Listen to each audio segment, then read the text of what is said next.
सभी शिक्षक साथियों को मेरा नमस्कार। साथियों, मैं रुपेश राजपूत, पूर्व माध्यमिक विद्यालय हाजीपुर, ब्लॉक किरतपुर, जनपद बिजनौर में विज्ञान शिक्षक के रूप में कार्यरत हूँ। साथियों, ये शिक्षण संग्रह का मेरा दूसरा वीडियो है जिसमें हम आगे की चर्चा करेंगे। पहले वीडियो में भाग 1 और भाग 2 का शिक्षण संग्रह की अंतर्वस्तुओं पर हमने चर्चा की थी। अब जो भाग 2 का शेष भाग है जिसमें शिक्षण योजना और लर्निंग आउटकम के विषय में चर्चा करेंगे। तो आइए शुरू करते हैं। साथियों, मैं कोशिश करूँगा वीडियो को छोटा रखने की। इसके लिए मुझे जल्दी बोलना पड़ेगा, तो आपसे थोड़ा क्षमा चाहता हूँ। कहीं कोई दिक्कत हो तो मुझे कमेंट करके ज़रूर बताएं। साथियों, इस भाग में शिक्षण योजना क्या, क्यों और कैसे, ये चर्चा है। एक टेबल इन्होंने बनाई है जिसमें बिना तैयारी के अगर हम कक्षा में जाते हैं पढ़ाने के लिए तो क्या होता है, ये परिस्थिति इसमें बताई गई है। तो इसका सार यही है कि बिना अगर तैयारी के हम क्लास में जाते हैं तो लर्निंग आउटकम प्राप्त करने में दिक्कत होती है और हमें भी असहज महसूस होता है। फिर एक दूसरी टेबल है जिसमें अगर हम शिक्षण योजना या तैयारी के साथ कक्षा में जाते हैं तो बच्चों की क्या प्रतिक्रिया होती है या इसका क्या आउटकम निकलता है। तो इसके ये लाभ हैं।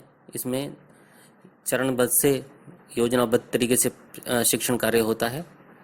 शिक्षण कार्य आसान होता है, बच्चों का मन लगता है, बच्चे उत्साहित होते हैं, शिक्षण सामग्री की उपलब्धता रहती है और सतत आकलन की प्रक्रिया भी चलती रहती है। जब शिक्षण योजना इतनी महत्वपूर्ण है तो हम जानेंगे कि इसके प्रमुख बिंदु क्या होने चाहिए, हम कैसे शिक्षण योजना को बनाएं। इसके अंदर सबसे पहला आता है चयनित लर्निंग आउटकम। फिर है लर्निंग आउटकम के आधार पर उपयुक्त गतिविधियां और सामग्री का चयन करना, कि उस लर्निंग आउटकम को प्राप्त करने के लिए आपको कौन कौन सी गतिविधियां करानी है और उसके लिए आपको क्या क्या सहायक सामग्री की आवश्यकता पड़ेगी, उसको आप उसमें नोट डाउन करेंगे। फिर शिक्षण योजना के विभिन्न चरण और उस पर दिए जाने वाले समय का निर्धारण करेंगे। किस गतिविधि को या किस कार्य को आप अपनी लेसन प्लान में कितना समय देंगे। शिक्षण योजना में आप आकलन का भी स्थान देंगे और शिक्षण की रोचकता बनाए रखने के लिए गतिविधियों का भी चयन करेंगे। तो अगर आप इन सबसे सहमत हैं तो क्यों ना बेहतर लर्निंग आउटकम को प्राप्त करने के लिए एक बेहतर लेसन प्लान बनाकर शिक्षण कार्य किया जाए। दूसरा बिंदु इसमें आता है शिक्षक डायरी का। हमारे बहुत से साथी शिक्षक डायरी का प्रयोग करते रहे हैं तो वो जानते होंगे कि शिक्षण डायरी काफ़ी मददगार होती है हमारे लिए, हमारे शिक्षण कार्य का लेखा जोखा रखने में। साथियों, यहाँ पर शिक्षक डायरी के मुख्य 5 भाग बताए हैं, जिसमें एक है मुख्य पृष्ठ जिसमें शिक्षक की सामान्य जानकारी भरी जाएगी। फिर विस्तृत विवरण सहित शिक्षण योजना का प्रारूप है जिसको इन्होंने दिया है कि इसमें 100 पेजेस हर एक की डायरी में होने चाहिए। इसकी डिटेल अभी बताएंगे क्या होगा इसमें। और चौथा पॉइंट है शिक्षक द्वारा किए गए शिक्षण कार्यों का साप्ताहिक विवरण भी भरा जाएगा। इसके 50 पेज होंगे डायरी में और फिर 10 पन्ने रिक्त होंगे जिसमें आप अन्य सूचनाएं अंकित कर सकते हैं। साथियों, ये देख सकते हैं आप शिक्षक डायरी का एक ब्लैंक फॉर्मेट आपके सामने है जिसमें आपकी डिटेल्स होंगी, नाम, विद्यालय आदि। फिर आप इसमें विस्तृत प्रारूप का फॉर्मेट दिया है, इसमें आप जो डिटेल्स हैं वो भर लेंगे। चयनित लर्निंग आउटकम, कौन सा आप चैप्टर पढ़ाएंगे, क्या संसाधन यूज़ करेंगे, ये सब आप भरेंगे। फिर इसमें इसके स्टेप्स दिए हैं, देखिए टेबल में। तो ये लेसन प्लान के जो चरण इन्होंने बताए हैं कि शिक्षण के प्रारंभ में आप पूर्व ज्ञान के प्रश्न पूछेंगे 5 मिनट्स के समय में। फिर 20-25 मिनट का समय है गतिविधियों के लिए, प्रयोगों आदि के लिए, जो मूल शिक्षण कार्य आप करेंगे उसके लिए है। इस 20-25 मिनट को इन्होंने फिर फर्दर डिवाइड करने के लिए कहा है कि 5 मिनट आप वाचन करेंगे, 5 मिनट बच्चों से पढ़वाएंगे और बाकी 15 मिनट आप उसकी व्याख्या करेंगे या गतिविधि करवाएंगे। फिर इसका आकलन करने के लिए इन्होंने समय दिया है कि बच्चों से प्रश्न पूछकर आप उनका आकलन करेंगे और उसको फीडबैक और पुनर्बलन जो है वो देंगे। इस प्रकार ये स्टेप्स हैं लेसन प्लान के। इसके लास्ट में गृह कार्य दिए जाने का विवरण देंगे आप, क्या गृह कार्य दिया है, और फिर इसका एक ब्लैंक फॉर्मेट इन्होंने दिया है कि इसके 100 कॉपीज़ आप अपने शिक्षक डायरी में लगाएंगे। अब नेक्स्ट है वीकली फॉर्मेट है ये, जो कि शिक्षकों को तैयार करना है। इसमें मंडे टू सैटरडे इधर दिन लिखे हुए हैं वीक के, और हर एक दिन के सामने 8 पीरियड्स लिखे हुए हैं। इसमें आपको सूक्ष्म विवरण अंकित करने के लिए कहा गया है प्रत्येक दिन प्रत्येक वादन का, कि आपने किस विषय का क्या टॉपिक पढ़ाया। ये इसमें आप वीकली फॉर्मेट है ये मेंटेन करेंगे। इसमें काउंटर साइन होंगे आपके इंचार्ज के, 50 पेज प्रत्येक की डायरी में संलग्न होंगे। तो अभी तक हमने शिक्षक जो शिक्षण योजना है, यानी कि टीचिंग प्लान या लेसन प्लान आप जो भी कहें, उसके विषय में जाना कि उसको हम कैसे बनाएंगे। अब है कि लेसन प्लान का बेस क्या होगा, आधार क्या है। तो इसका आधार होगा लर्निंग आउटकम। हम प्रत्येक गतिविधि जो करेंगे वो लर्निंग आउटकम्स को ध्यान में रखकर ही करेंगे। और आप सब लोग जानते हैं, आपकी सबकी ट्रेनिंग भी हो चुकी है लर्निंग आउटकम्स की। सभी को NCERT नई दिल्ली द्वारा विकसित सीखने संबंधी परिणाम लिखित रूप में पोस्टर्स और बुकलेट्स के फॉर्म में दिए गए हैं। इसके अलावा हमारी हर पाठ्य पुस्तक के लर्निंग आउटकम्स उसके शुरुआत के कुछ पेजेस में भी प्रिंटेड होते हैं। हम सब इसको जानते ही हैं। तो बेसिकली जो लर्निंग आउटकम है वो परिणाम आधारित लक्ष्य हैं, रिजल्ट ओरिएंटेड टारगेट्स दिए हैं, और हमारा पूरा ध्यान और पूरा फोकस इसी चीज़ पर होना चाहिए। अब इसके लिए कुछ टेबल्स हैं, लर्निंग आउटकम की टेबल्स की चर्चा करेंगे हम, कौन कौन सी टेबल्स हमें तैयार करनी है। ये एक तरह का निर्देश है जिसमें कहा गया है कि कक्षा में सभी विषयों के शिक्षक लर्निंग आउटकम्स की जो तालिकाएं हैं उनको अवश्य प्रदर्शित करें और उन्हें ही लक्ष्य मानकर दैनिक कक्षा का में शिक्षण कार्य करेंगे। अब साथियों देखिए, ये एक विद्यार्थीवार लर्निंग आउटकम की तालिका का प्रारूप है। तो इसमें क्या किया गया है कि बच्चों के नाम लिखे हैं एक तरफ, और दूसरी तरफ ऊपर लिखे हैं लर्निंग आउटकम्स विषयवार। इसमें समझने की बात यह है कि जैसे मई का महीना है फॉर एग्जांपल उन्होंने दिया है इसमें, और 3 लर्निंग आउटकम्स लिखे हैं हिंदी के। अब आगे गणित के लिखे हैं 4 लर्निंग आउटकम, या 3, 4 हैं दोनों के, 8 हैं कुल। तो इस 8 में से राजेश ने मई में 4 अचीव किए हैं, सरिता ने 5 अचीव किए हैं, और एक और बच्चा है मोहन, उसने केवल 1 ही किया है। तो इससे ये प्रदर्शित होता है कि प्रत्येक बच्चा कक्षा का हमारा उस महीने में कितने लर्निंग आउटकम्स को अचीव कर पाया और कितने नहीं कर पाया। ये एक रिकॉर्ड इसमें मेंटेन होगा। इस टेबल में भी आपके साइन होंगे और आपके इंचार्ज को चेक करके काउंटर साइन करेंगे। अब साथियों, इन टेबल्स को बहुत लाइटली नहीं लेना है, सीरियसली लेना है, क्योंकि ये देखिए बोल्ड लेटर्स में लिखा हुआ है कि इस प्रकार की जो तालिकाएं हैं वो प्रत्येक क्लास में पोस्टर के रूप में आप प्रदर्शित करेंगे, जिसकी चेकिंग आपका जो इंचार्ज महोदय हैं वो करेंगे, और वो इसको मार्क करेंगे कि आप सही तरह से एंट्री कर रहे हैं तालिका में प्रगति की बच्चों की या नहीं, यानी कि इसकी चेकिंग भी होगी। आप इसी तरह से सभी कक्षा में सभी विषयों के लर्निंग आउटकम के आधारित संप्राप्ति की तालिका बना सकते हैं। एक नेक्स्ट टेबल है लर्निंग आउटकम की, ये है माहवार।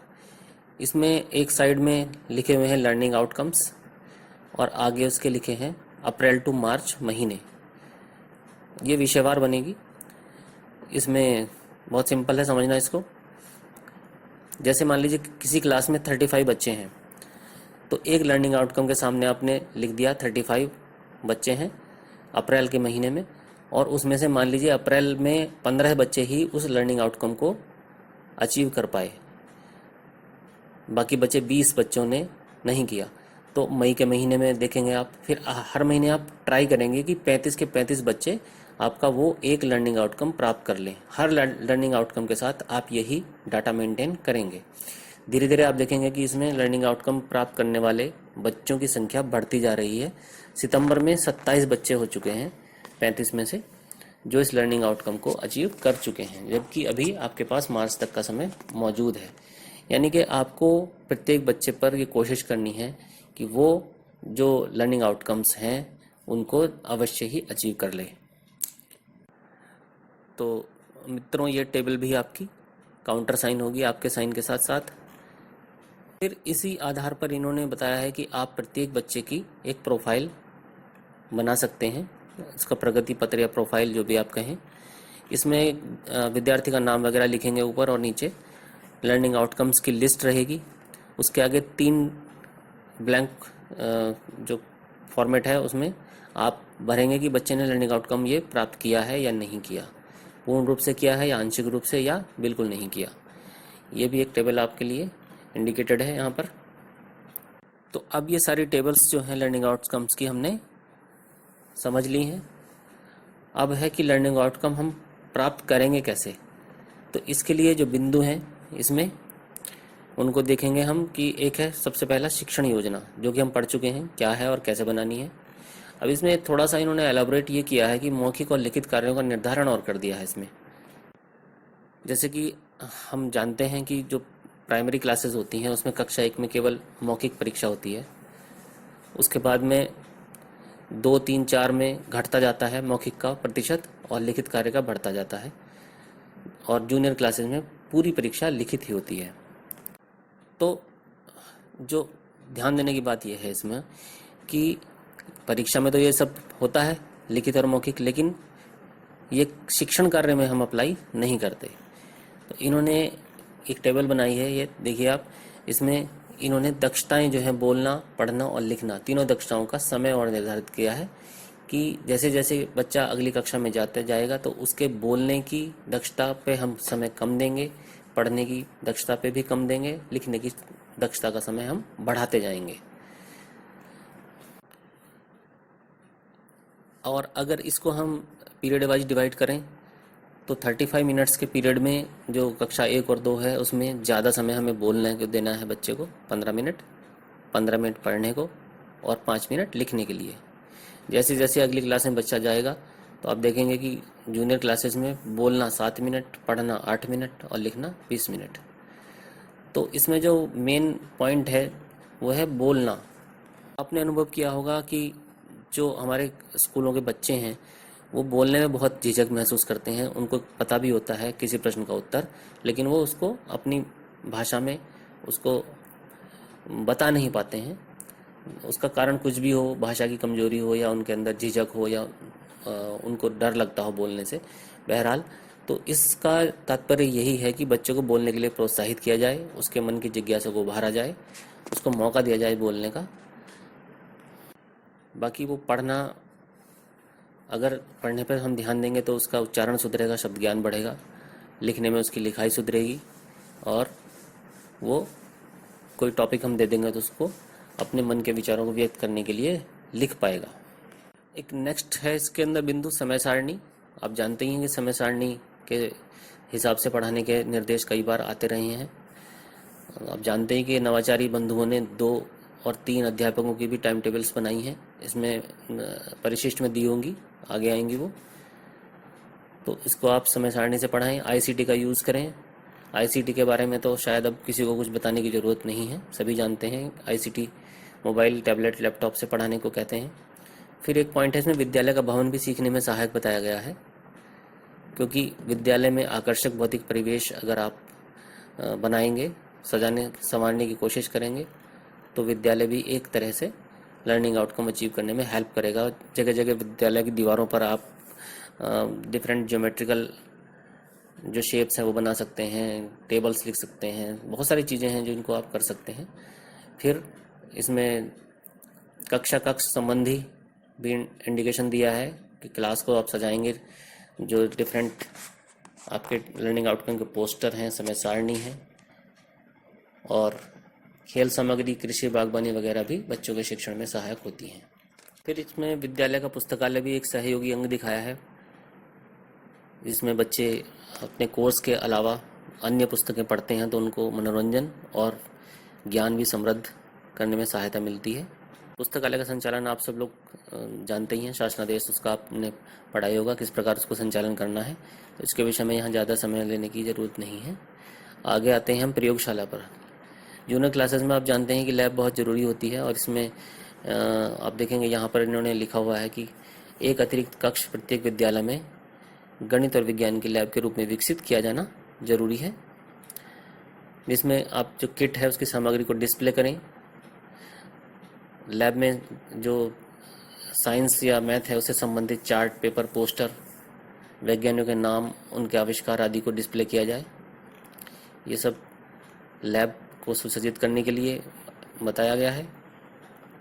फिर बैठक व्यवस्था पे भी सुझाव दिए गए हैं कि बैठक व्यवस्था इस तरह की होनी चाहिए कि सभी बच्चे आसानी से शिक्षा ग्रहण कर सकें। एक पॉइंट है इसके अंदर, शैक्षिक नवाचार। बहुत सारे नवाचार इसमें लिखे हुए हैं, आप सब जानते ही हैं इनको ज़्यादातर को। कुछ इसमें जो नए हैं वो मैं आपको मेंशन करूँगा यहाँ पर। इसमें है कि स्टार ऑफ द ईयर शिक्षक का सम्मान होना चाहिए, विद्यालय प्रोफाइल बोर्ड बनने चाहिए, अनुपस्थित बच्चों को बुलाने के लिए अटेंडेंस स्क्वाड का गठन हो जाए। फिर परमिशन कार्ड आप चला सकते हैं बच्चों को पानी पीने, टॉयलेट वगैरह जाने के लिए। शिक्षकों का जन्मदिन समारोह हो। और दो इसमें बहुत ही इम्पोर्टेंट है, आप देखिएगा इनको, मन की बात पेटी। इसमें बच्चों की अपने मन की बात लिख कर डाल सकते हैं अपने शिक्षकों को संबोधित करके। एक है ईमानदारी की पेटी, ये इंटरेस्टिंग है। कुछ विद्यालयों में ईमानदारी की पेटी के नाम से एक बक्सा रखा गया है जिसमें बच्चे किसी गुम सामग्री जैसे पेंसिल, पुस्तक आदि डाल देते हैं। अगले दिन जिस बच्चे की वह सामग्री होती है उसको शिक्षक सौंप देते हैं जांच पड़ताल करने के बाद। फिर है मस्ती की पाठशाला, फंडे। सैटरडे में आप जानते ही हैं किस तरह से फंडे का आयोजन होता है। कुछ स्कूलों में म्यूजिकल असेंबली होती है, जो भी सुबह के प्रोग्राम होते हैं वो म्यूजिकल रूप में होते हैं। मातृत्व सम्मान कार्यक्रम, समेकित शिक्षक डायरी, ये सब इसमें। एक इसमें कंसेप्ट मैपिंग, इसको आप ध्यान दें और इसमें थोड़ा सा अगर आप कोशिश करेंगे तो एक पार्ट को एक पेज पर या एक चार्ट पेपर पर आप उतार पाएंगे, जिससे आपके लिए समराइज करना चैप्टर को, बच्चों को याद कराना बहुत आसान हो जाएगा। एक चित्र में दिखाया भी गया है यहाँ पर। एक लास्ट पॉइंट है, बहुत इंपॉर्टेंट पॉइंट है, समुदाय को विद्यालय से कैसे जोड़ें। देखिए ये बहुत महत्वपूर्ण मुद्दा है जिससे हमारे विद्यालयों को जूझना पड़ता है। एसएमसी के गठन के बावजूद बहुत सारे शिक्षक अभी भी असफल हैं विद्यालय से समुदाय को जोड़ने में, क्योंकि हम जब भी समुदाय के लोगों को बुलाते हैं किसी कार्य से तो उनको इन्वॉल्व नहीं करते हैं किसी भी कार्य में, इसलिए उनकी कोई रुचि नहीं बढ़ती है और वो आते हैं 10-5 मिनट बैठते हैं और उनके 1-2 फोटो खींचने के बाद हम उन्हें कह देते हैं कि ठीक है सर जाइए। तो वो सोचते हैं कि मैं आया ही क्यों था। एक तो उन अभिभावकों को समय ही नहीं मिल पाता है, और अगर उन्हें समय मिलता है, कभी वो आते भी हैं, तो उनको लगता नहीं है कि हमें बुलाया ही क्यों था। तो इसमें इंडिकेशन दिया गया है कि आप अभिभावकों को या समुदाय के जो लोग हैं उनको आप प्रार्थना सत्र में बुलाइए, कक्षा शिक्षण में बुलाइए, ताकि उनको कॉन्फिडेंस आए कि हाँ टीचर कितना अच्छा पढ़ाते हैं। या कोई प्रदर्शनी आपने आयोजित किया उसमें बुलाइए।